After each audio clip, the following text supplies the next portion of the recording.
on this computer. Welcome to ART116. Today we're going to start the first project, which I'm going to do as an introduction today. So I'm going to be playing you some video. We're going to look at a little bit of a PowerPoint presentation. I'm going to be demonstrating a few things by sharing my screen with you. And so just sit back, relax, and let it kind of roll over you.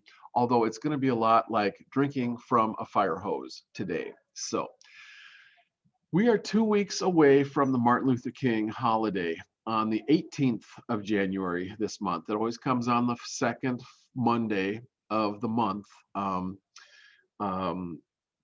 In January, which seems brutally quick at the start of a new quarter when we haven't been able to do much in the way of getting ready for it or being able to study civil rights or social justice or anything like that, or get started with our projects. So this is going to be our first project, and it'll be interesting. So let me go ahead and do a screen share and start talking to you from a PowerPoint presentation that I usually give for this first project. And it goes a little something like this. Okay, so let's begin the PowerPoint. Where is my, there it is, okay. And I better click it one more time because clicking it once is never enough. Okay, let me see if I can push you guys up here someplace. Out of the way. Get out of my way. All right, you guys, over here. So, Martin Luther King Day. It seems like Martin Luther King holiday is a really interesting holiday and time for us to reflect. We've just gone through the major holidays, Christmas and New Year's and all the other winter solstice holidays. And so in the spirit of continuing the idea of having compassion and concern for our fellow humans on this planet and trying to make things better for everybody, the King holiday comes up, which gives us time and pause to think about social justice and civil rights. The civil rights movement that he helped to champion back in the 1950s and 60s, and the ongoing strife that we're experiencing even today. And even today, there's even something different going on. I don't know if you guys have been looking at your news feeds, but Congress got shut down today by some Trump supporters storming the Capitol building today. So that's going to be on the evening news tonight. We'll see what that's all about. But it's part of this very divided and somewhat fractious time that we're living in. And so it gives us pause to think about how we're treating each other. Let's go into this thing. I'm going back to the I Have a Dream speech. You guys have probably heard this or seen this in a social studies class in high school or something like that. I'd like to play this portion of it for you. This is the famous 5.5 minutes of the end of the speech where he launches into the I Have a Dream theme of the speech. You guys may want to turn up your computers because the audio quality is really bad. This is 1963 video, when video was not really high quality. So it's going to be a fuzzy video, and you may have to turn up your volume to really be able to hear the words. This is August 1963, a very hot afternoon on the National Mall in Washington, D.C., and several 100,000 people showed up for this March on Washington. And the keynote speaker was Martin Luther King. And he's giving his speech, and he's reading off of a piece of paper for the first 10 or 15 minutes. And it's a yawn. It's a standard speech. And he's trying to lay out his ideas for civil rights and that kind of thing. And he's just not reaching the people. And so he takes a breath and takes a drink of water. And Mahalia Jackson is sitting behind him, and she's a gospel singer, jazz singer, and one of the leaders in the movement, in the civil rights movement. And she leans forward and says, "Martin, tell him about the dream." Because when he's been preaching in the churches, in the Black churches in the South, he has really worked up this sermon about I have a dream. And so right at this point in the speech, he departs from his text and he goes into this I have a dream speech sermon. And your speech teachers will tell you that this is the most soaring, most effective piece of oratory and speech making in American history. And so if you are taking a speech class, you'll probably study this speech and the mechanics of it and the structure of it in your speech class. But we're going to look at it just today as a point of departure for thinking about social justice and the civil rights movement. And so I'm going to play it for you now. At timestamp 252 on this recording, he's going to say something that almost seems like a throwaway line. He's going to say, we will be able to hew out of the mountain of despair a stone of hope. And that actually becomes one of his quotes that gets worked into the monument, the Martin Luther King monument that is now standing on the mall in Washington, D.C. And we'll talk about that in just a second. So let's play for you the speech. I'm queuing it up on YouTube. Here it comes. And so I'm going to do a little bit of this and a little bit of that and go to full screen. So you'll want to turn this up as loud as you can.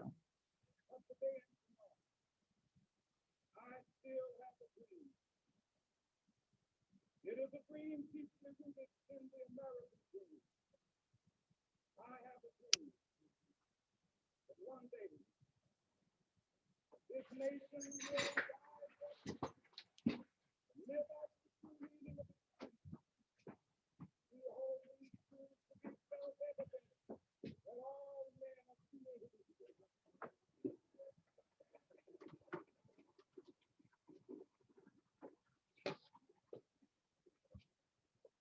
I have a dream that one day on the red hills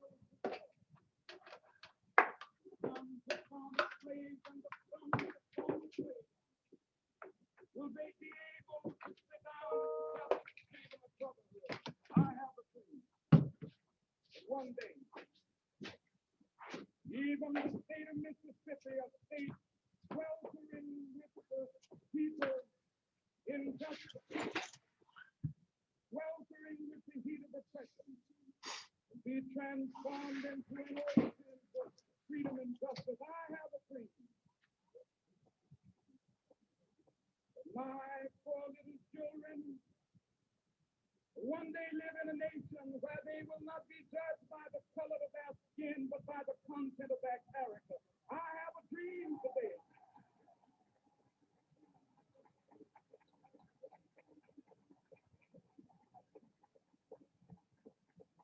I have a dream that one day down in Alabama with its vicious racists, with its governor having his lips dripping with the words of interposition and nullification. One day right there in Alabama, little black boys and black girls will be able to join hands with little white boys and white girls as sisters and brothers. I have a dream today.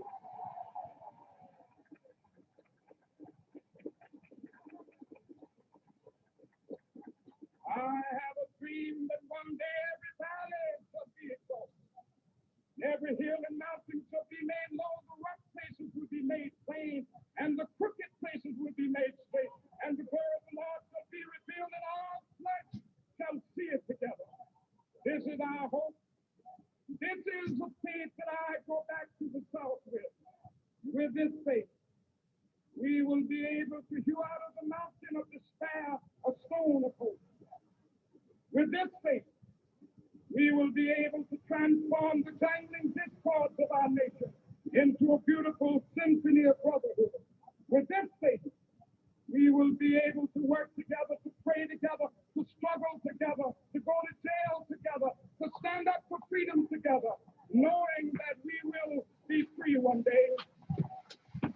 This will be the day. This will be the day when all of God's children be able to sing with new meaning, my country tears of thee. Sweet land of liberty of thee I sing.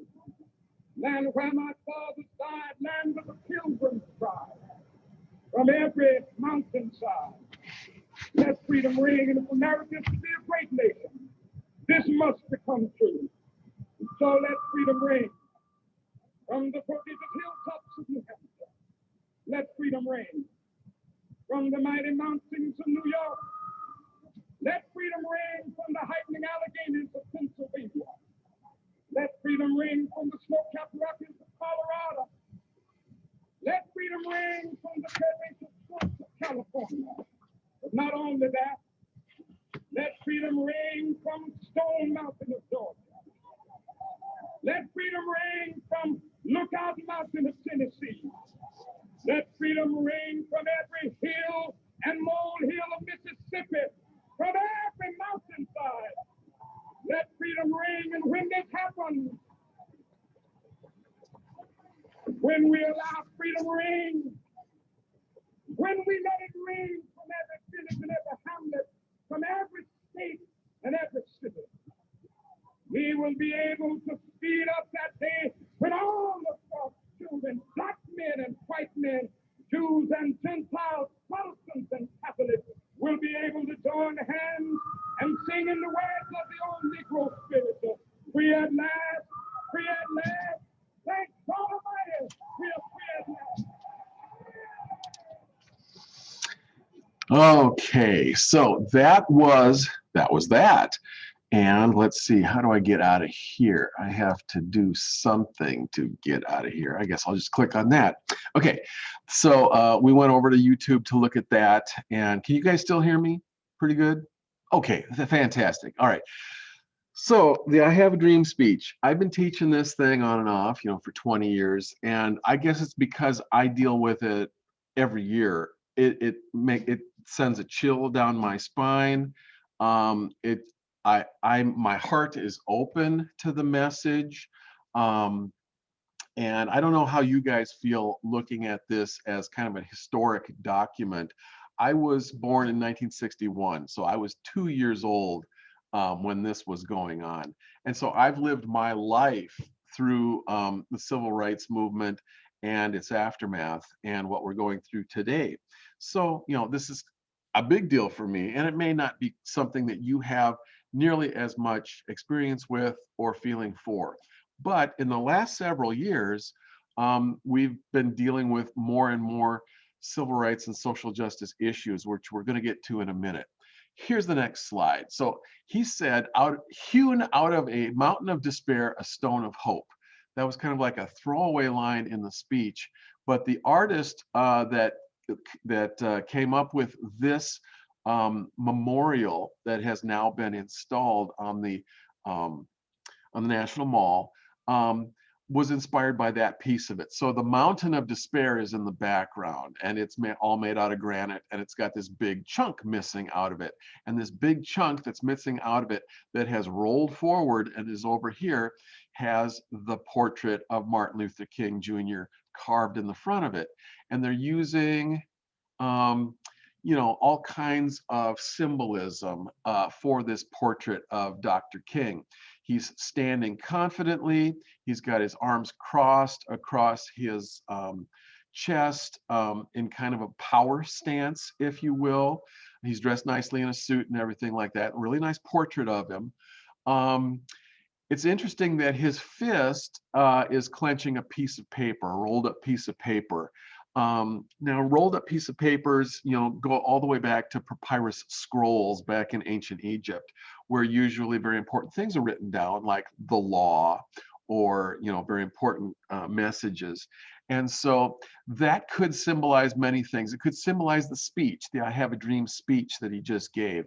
It could symbolize the Civil Rights Act of 1964 or the Voting Rights Act of 1965, two very powerful and important pieces of legislation passed by Congress to help codify some of the legal problems that Black people had in this country, especially in the South, in the Jim Crow South, not being able to vote and not being able to access their civil rights because of the second-class nature of Jim Crow laws. And so the symbolism of him standing here with that piece of paper in his very muscular fist, it should not be lost on the viewer. So that's interesting to me.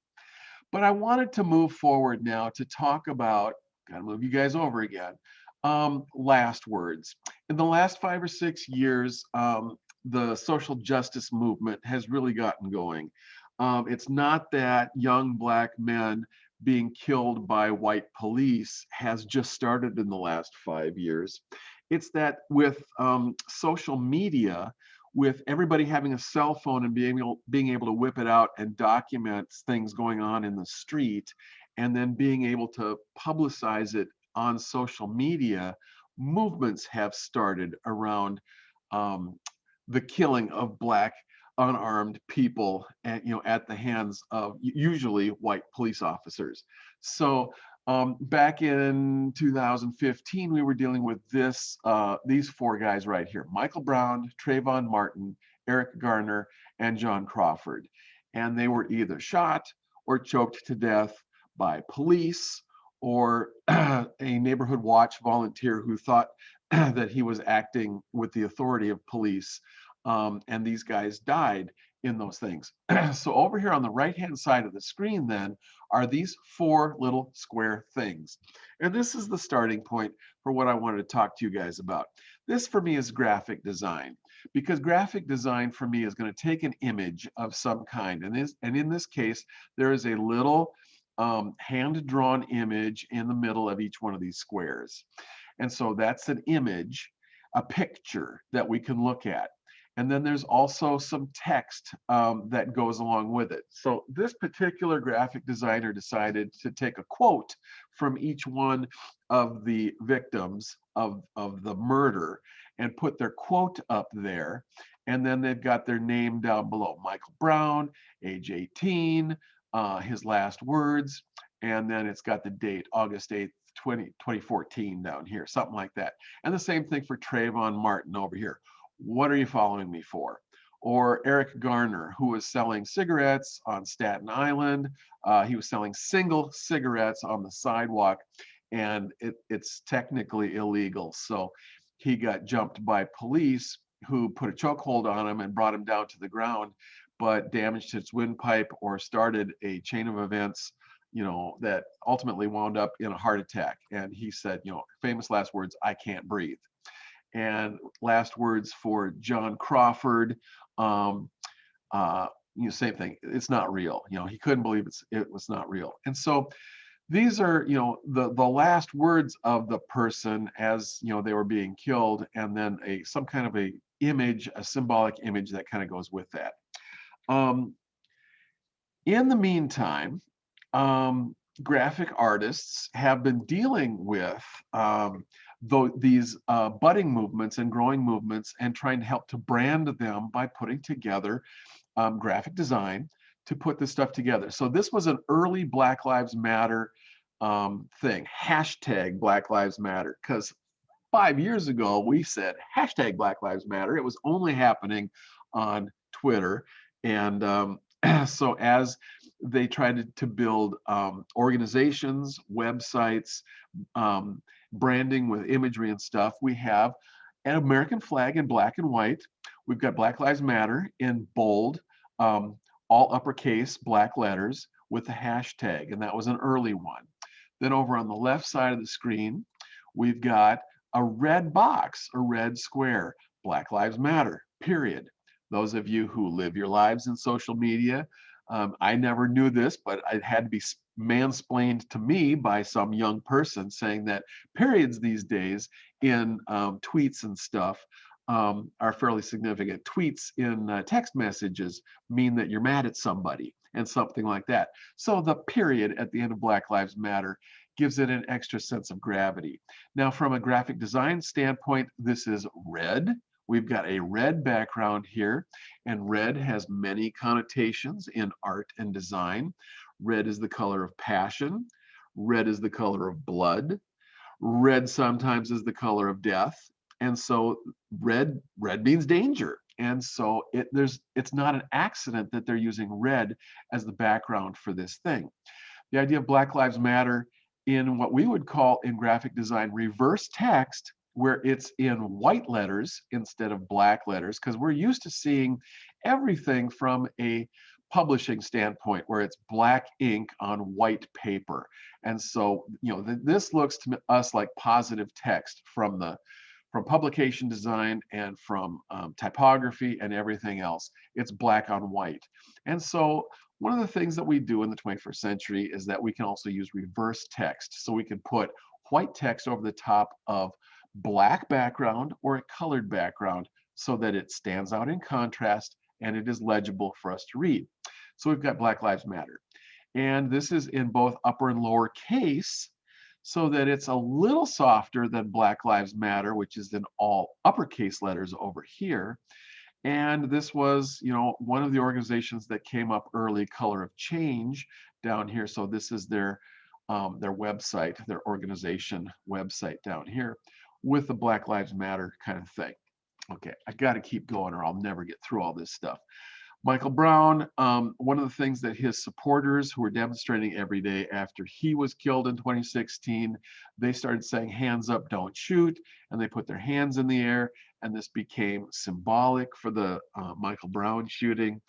And so a graphic designer then took the idea of hands and put them together with the words hands up, don't shoot to create this thing. And of course, don't shoot is in red text. And now we know what the color red signifies, symbolizes, and means. It's interesting to me too for graphic design. I'm always looking for how to make visual linkages with things in a composition. So it's interesting to me that the width of each of these letters up here has a certain width to it, from the outside edge of the N to the other outside edge of the N. And so the size of the wrist right here is exactly the same size, so that it flows straight up out of the N in hands. This left hand flows up.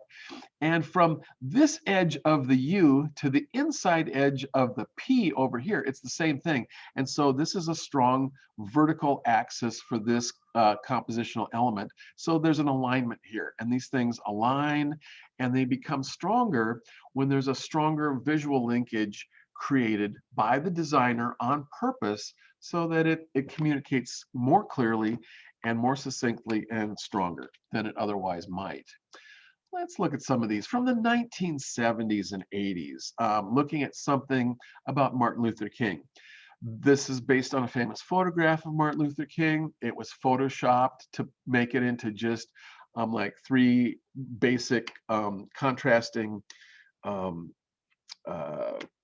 shades of gray. We've got black, we've got a dark gray, we've got a light gray, and we've got white, or maybe there's only three shades here, but there's three shades. So the contrastiness of this and the graphic quality of just the quiet photograph of Dr. King is kind of enhanced in this photoshopping of the photograph.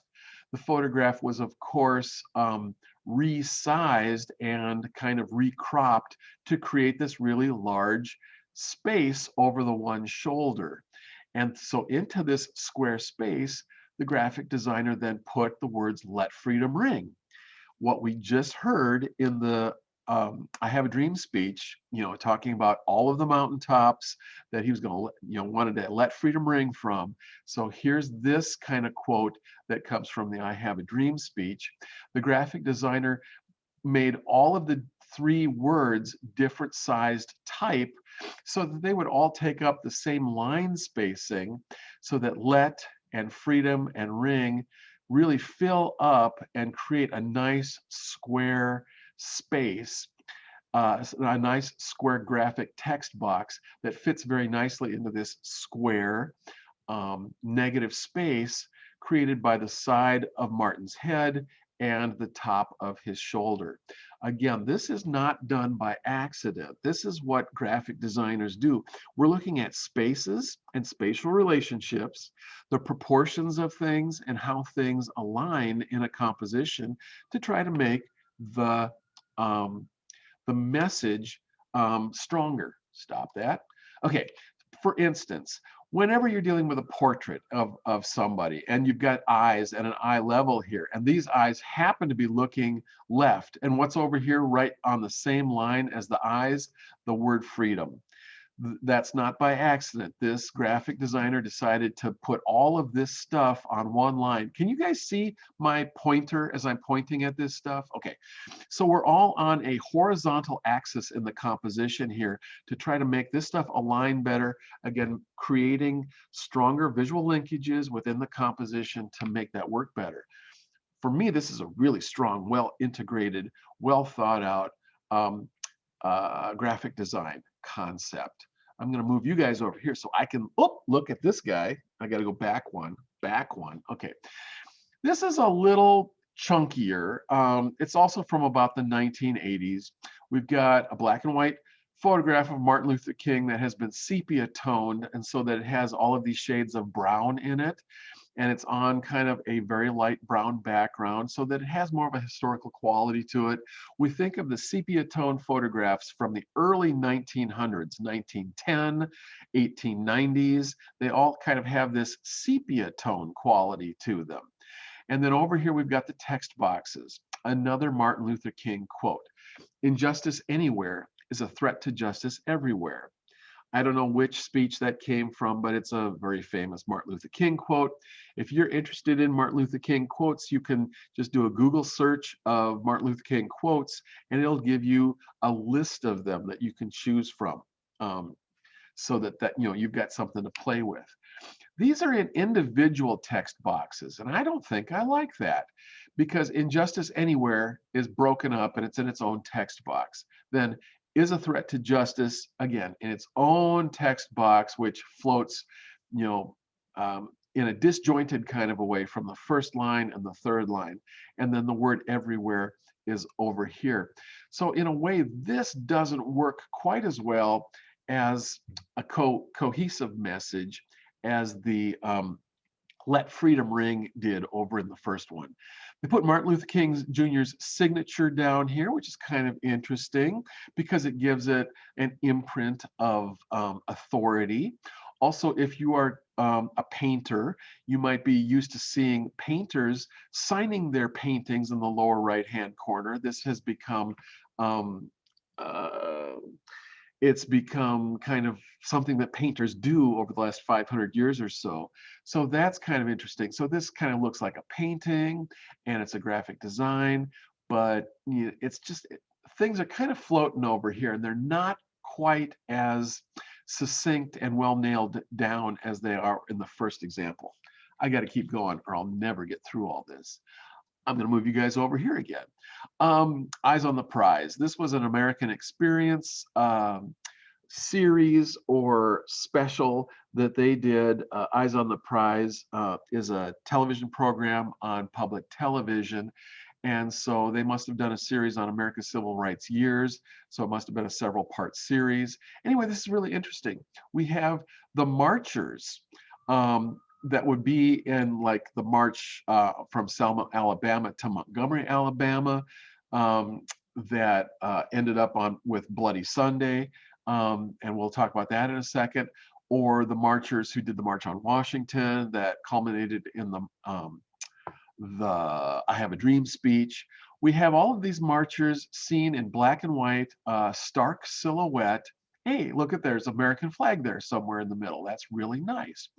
Now, actually, in the overall scheme of this composition, the marchers have been elevated, and now they're up on top of a hill so that we have this really large area of negative space down below that's all in black so that we can do reverse text, reverse type. We can do Eyes on the Prize, the headline, in all caps, and this happens to be in a serif typeface that's more like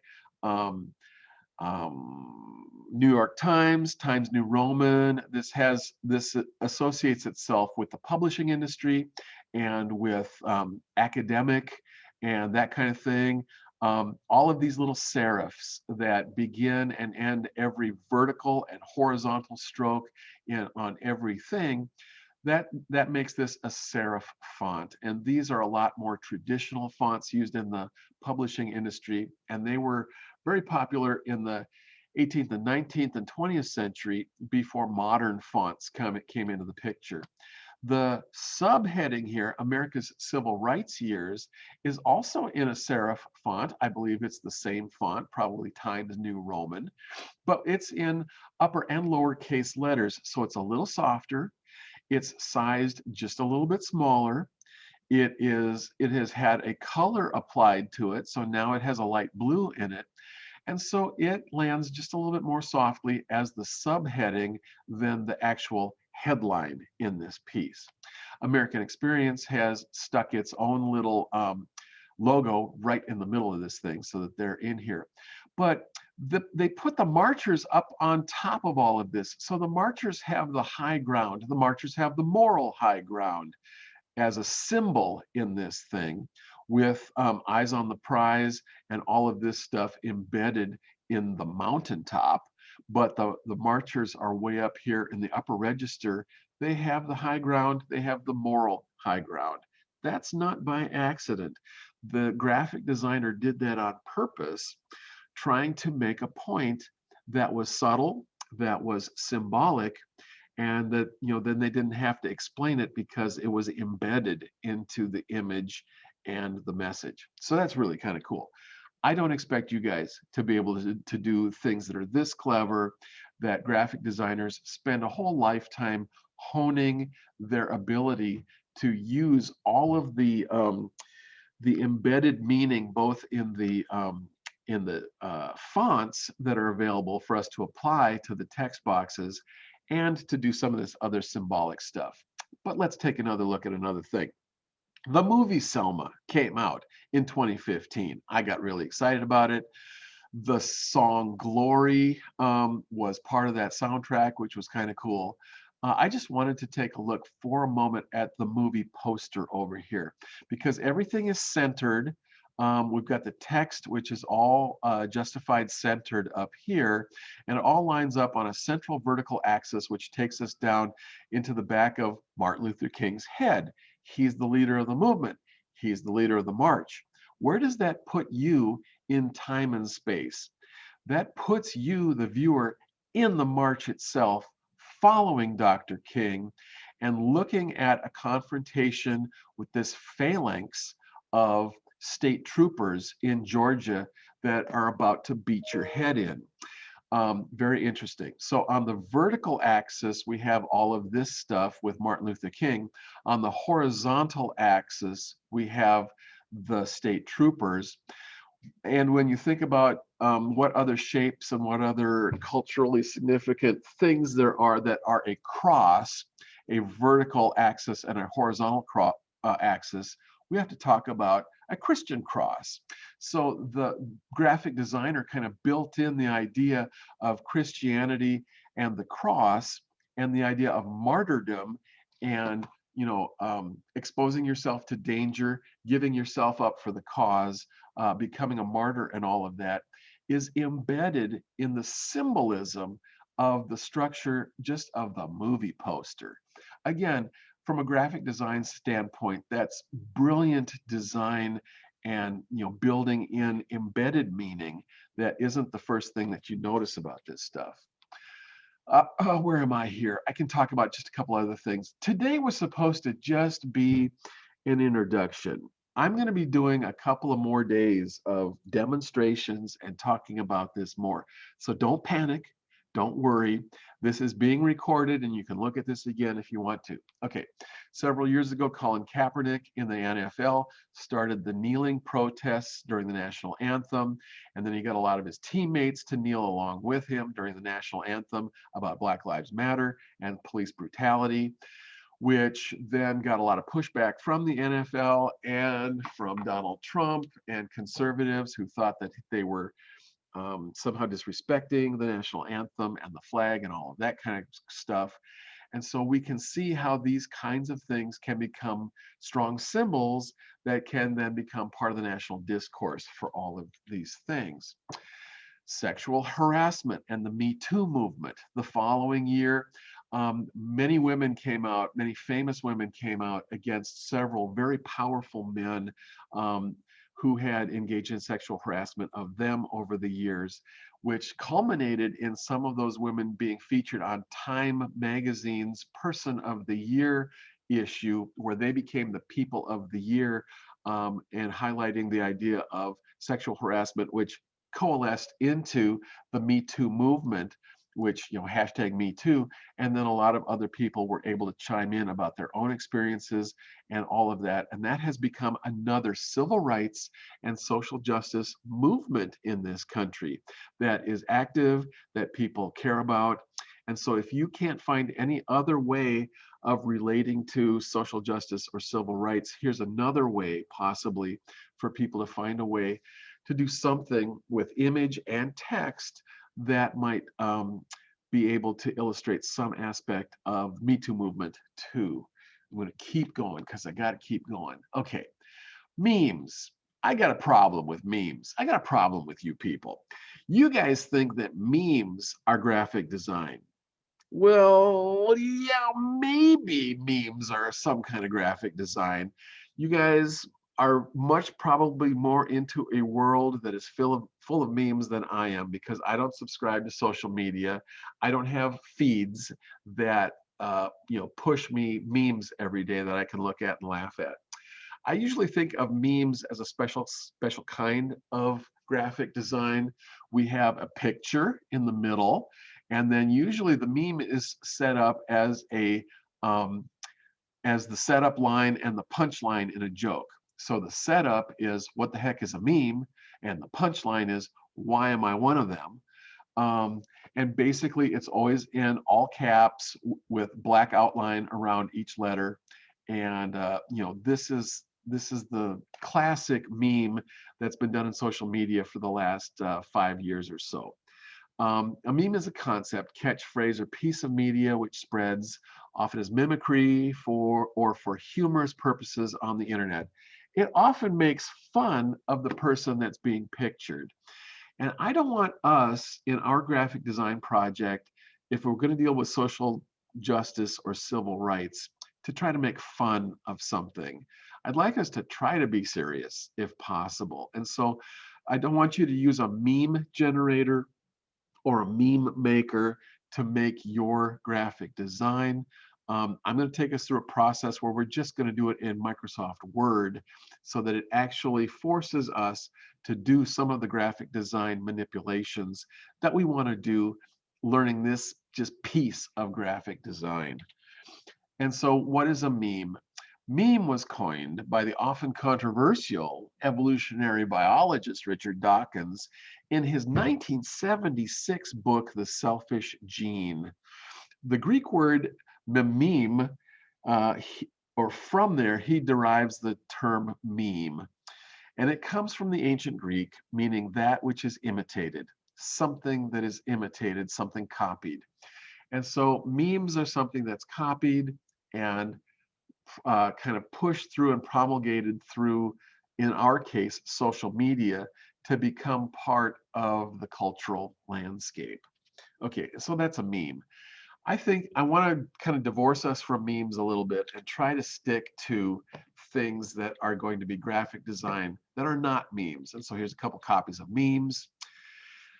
The point of this project is going to be trying to connect you up with social justice or civil rights. A lot of my students come from rural America.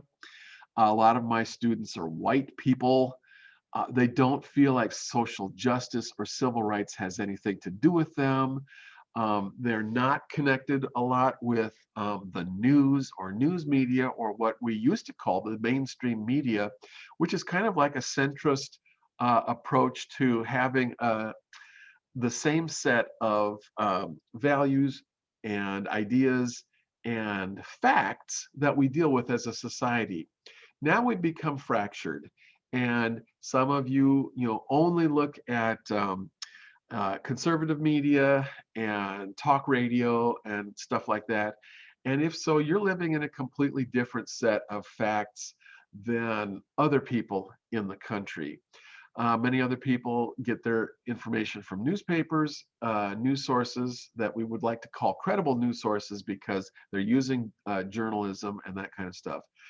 And so how do we in college have a discussion about this stuff? How can we try to have a discussion and get all on the same page where we all accept the basic facts of the matter and try to move forward with stuff. That is the challenge in this postmodern age that we're dealing with this stuff.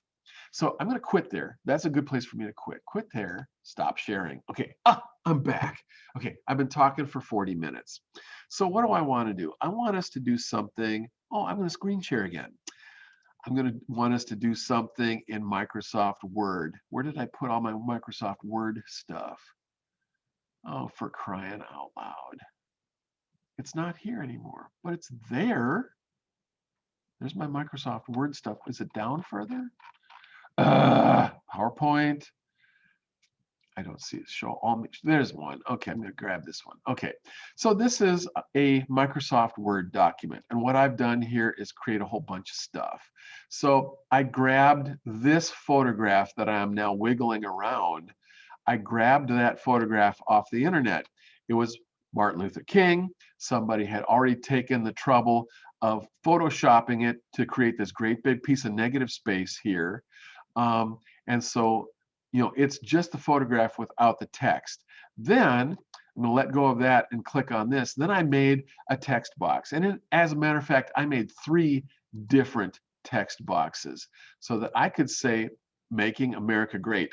This is when we were talking about Make America Great Again, and so I was just taking the 3 words, Making America Great, and I wanted to put them together into something that was all pushed together visually so that the spacing was nice and tight, and I could float them together in a similar way to that one that we did. If I can, there we go. I had to highlight the text box so I can grab the edge of the text box so I can push it down and float it right in here and line it up with the other ones. There. So by me being able to do that in separate text boxes, I could apply different sizes to each one of these words so that they could kind of sit together in just a little bit more satisfying way. Now I've got them all too low because now there's too big of a gap up here and this feels too crowded down here. So while I talk about this, I'm going to float them back up just a little bit. Maybe I'll put America up here and try to line up America with Martin Luther King's eyes so that it's part of his I have a dream or I have a vision of America thing. And what I just did just now is I took this little point on the top of T and I stuck it right between the C and the A here so that they kind of all sit together there. I took the G and I had the descender on the G come down here again right between C and A so that that kind of fit together almost like puzzle pieces. I've got these 2 eyes kind of sitting here so that they're kind of resonating with each other. And so you can play with text as actual elements in a composition to see how they can fit together and be as strong as possible. And of course, I've also got the word America lined up with his eyes. So it has that little bit of alignment and connotation too. And I can take this text box and I can get rid of it. I can take it out of here so that we don't have to think about it for a minute and we can just look at the composition without the comment underneath. Or I can grab my little text box, my 4th text box, and I can put it up here anywhere I want to. And I can make it as big or as small as I want to. I could line this up with his mouth if I wanted to, so that America is lined up with his eyes and the parentheses is lined up with his mouth, because that's ways of doing things too. Anyway, this is graphic design. This is what I'm going to think of as graphic design. I'm going to want you guys in the course of the next week and a half to go out and do a Google internet search where you try to find an image that you can work with. Some image that either deals with Martin Luther King, civil rights movement, or contemporary social justice issues. You can deal with, George Floyd and his death earlier this year, or any of the other ones, or anything else that we've talked about, or any other thing that is important to you as a social justice or civil rights issue. I'm not going to make any anything out of bounds here. I'm just going to try to get you guys to do things that aren't totally mean and make fun of people or that kind of thing.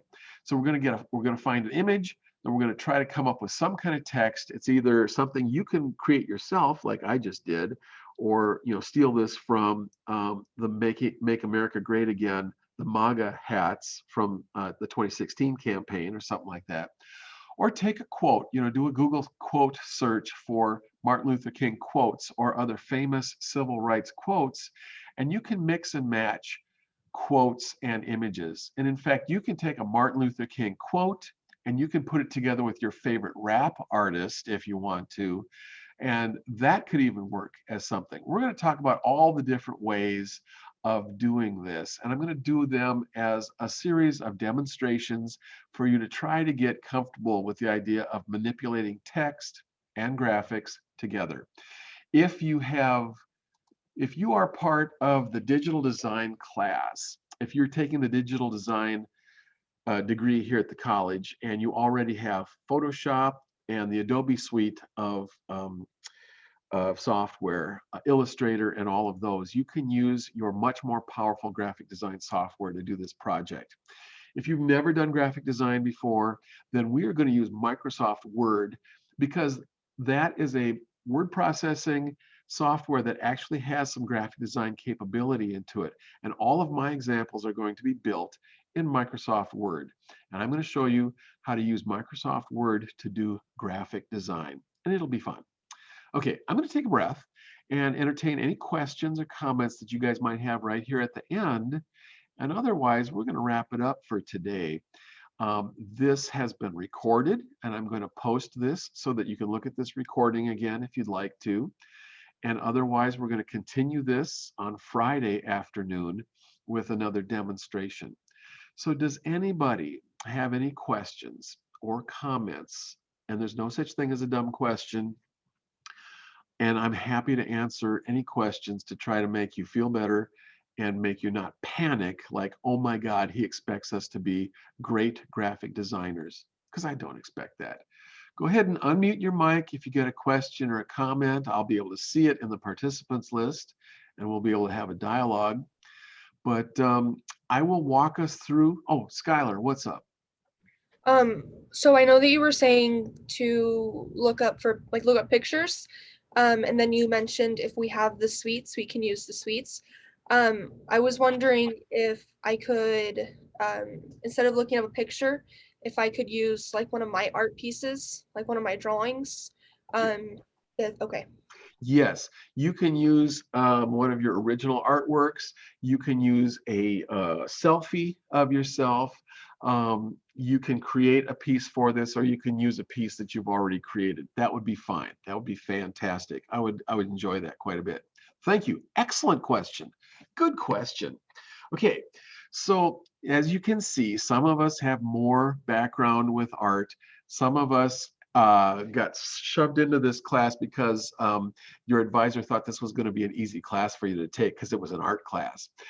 This is not going to be that bad. I'm going to show you the way of manipulating images and text boxes in Microsoft Word, and you will pick this up in the next couple of days. So don't worry about that. Don't freak out. Be confident. It will be fine. And I will make a graphic designer out of all of you guys by the end of the next 2 weeks. The Martin Luther King holiday is on January 18th. That's a Monday, 2 weeks from now. And we won't have class on that day because it will be a national holiday. I'm going to make this project due on Monday, January 18th, but I'll also accept late things for the week after that. And so I've already put this assignment in our coursework. It's the first assignment in coursework, so you can access it there. My PowerPoint presentation is attached to the assignment, so you can open up and view the PowerPoint presentation. And this video and other class presentation videos will be available in the YouTube links that will link you to these in YouTube, so that you can fast forward through the boring stuff and just get to the good stuff if you want to see what I really said. So all of that will be available to you. Let's call it a day for today. And I will see you guys on next Friday, this coming Friday, 1 o'clock, to continue this discussion. Thank you very much, and I'll see you again on Friday. Bye now.